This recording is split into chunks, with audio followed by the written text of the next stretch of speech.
बड़ी खबर अब आपको यूपी के लखनऊ से बता दें, जहां पर हजरतगंज में बड़ा हादसा हुआ।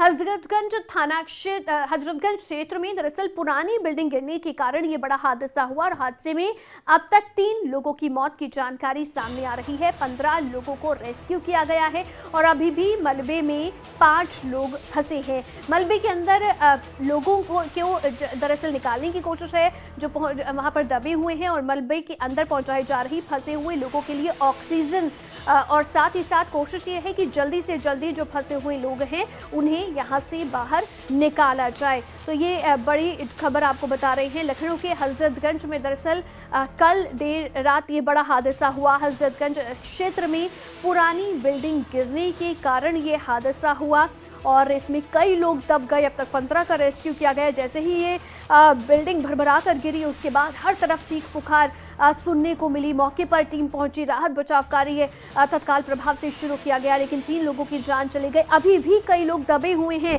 जिन्हें निकालने का प्रयास लगातार जारी है।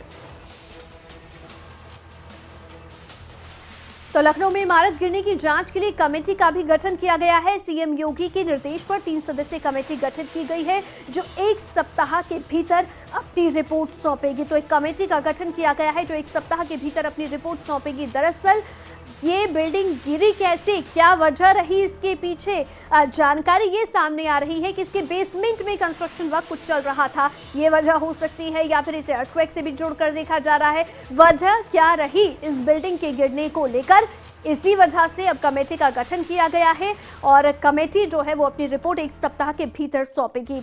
इस घटना के बाद अब आपको बता दें कि रक्षा मंत्री राजनाथ सिंह की ओर से ट्वीट किया गया और ट्वीट करते हुए उन्होंने हादसे पर दुख जताया है और साथ ही उन्होंने मृतकों के परिजनों के प्रति गहरी संवेदनाएं व्यक्त की। ये ट्वीट राजनाथ सिंह की ओर से किया गया, जिसमें उन्होंने लिखा, लखनऊ में एक भवन गिरने से हुआ हादसा बेहद दुखद है। जिन्होंने अपनों को खोया है उनके प्रति मेरी गहरी संवेदनाएं। घटना के संदर्भ में जिलाधिकारी ने मुझे स्थिति की जानकारी दी है। राज्य सरकार की देखरेख में प्रशासन हर संभव मदद पहुंचा रहा है।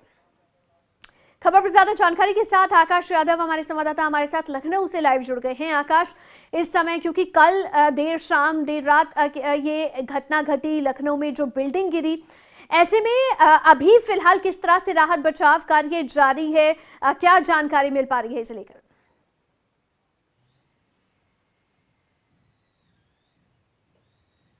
बिल्कुल अवंतिका, जिस प्रकार से देखा जाए करीबन 17 घंटे बीत चुके हैं। राजधानी लखनऊ में ये सबसे बड़ा रेस्क्यू ऑपरेशन माना जा रहा है।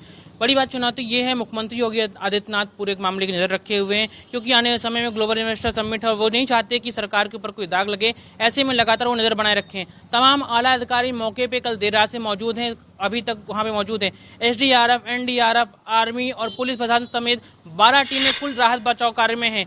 जो जानकारी मिल रही थी वो कई लोगों को मिल रही थी, लेकिन जो सुबह स्पष्ट हो गया है, साफ हो गया है, कुल 17 लोग दबे हुए थे, जिसमें से 15 को रेस्क्यू कर लिया गया है, जिसमें से एक महिला की मौत भी हो चुकी है, जो कि कांग्रेस प्रवक्ता जिसान हैदर की मां बताई जा रही है। लेकिन इसके साथ साथ जिस प्रकार से समय बढ़ता गया है, रेस्क्यू ऑपरेशन जारी है। अब 2 लोग भी अभी भी फंसे बताए जा रहे हैं अवंतिका, जिसमें एक महिला है और एक कौन, एक कि 2 लोग हैं जो अभी भी मलबे में फंसे हुए हैं, और जो 2 लोग फंसे हुए हैं उनकी स्थिति को लेकर क्या अपडेट मिल रहा है और कितना टफ हो रहा है उनको निकालना? क्यों अब तक रेस्क्यू नहीं किया गया है उन लोगों को, क्या वजह है, कितना मुश्किल हो रहा है रेस्क्यू ऑपरेशन?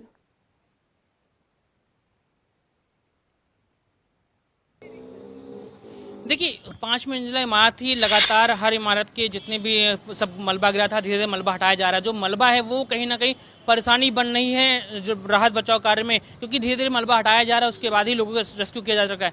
2 लोग फंसे, उसमें एक महिला है जिससे बातचीत हो रही है, एक व्यक्ति कौन है जिसका भी अंदाजा नहीं लगाया जा सकता, लेकिन ये है कि 2 लोग फंसे हुए हैं और धीरे धीरे मलबा हटाया जा रहा है। जो एसडीआरएफ की टीम है, एनडीआरएफ की टीम है, वो जेसीबी और ट्रैक्टर्स के माध्यम से मलबा हटा रही है, जिसका रेस्क्यू किया जा रहा है। अभी थोड़ी देर पहले एक महिला को बचा के सिविल हॉस्पिटल ले जाया गया, लेकिन जिस प्रकार से प्रशासन मुस्तैद है, विजय पाठक सिविल अस्पताल पहुंचे, वहां पे लोगों से बातचीत कर रहे हैं, राहत कार्य देख रहे हैं, तमाम चीजें लगी हुई हैं। एक साथ ये भी देखा गया, क्योंकि कल से ये प्रशासन कह रहा था कि पहले राहत कार्य देखा जाए, पहले लोगों को बचाना ऊपर दे। जैसे जैसे आगे बढ़ रही है, उसके साथ साथ एक बड़ी बात ये भी आ गई, मुख्यमंत्री योगी आदित्यनाथ ने 3 सदस्यीय कमेटी बना दी गई है। उस कमेटी की जांच होगी, उसके बाद 1 महीने के अंदर, 1 सप्ताह के अंदर उन्हें रिपोर्ट सौंपनी होगी सरकार को, उसके बाद कार्रवाई होगी। अभी थोड़ी देर पहले जानकारी ये भी मिली कि ये सपा विधायक जासिर मंजूर के बेटे के नाम पे जमीन थी, उसको गिरफ्तार देर रात किया गया था। हजरतगंज थाने इलाके उससे पूछताछ की जा रही है और उसके खिलाफ एफआईआर भी दर्ज कर ली गई है। तो ये कार्रवाई का सिलसिला है वो अब जारी हो चुका है और याजदान बिल्डर, जिस बिल्डर्स ने इस बिल्डिंग को बनाया था, उसकी और बिल्डिंगों को चिन्हित करने की बात प्रशासन द्वारा कही गई है और इस कार्रवाई आगे और बढ़ेगी। लेकिन सबसे बड़ी बात प्रशासन के लिए है कि जो 2 लोग फंसे हुए हैं उनको रेस्क्यू करना।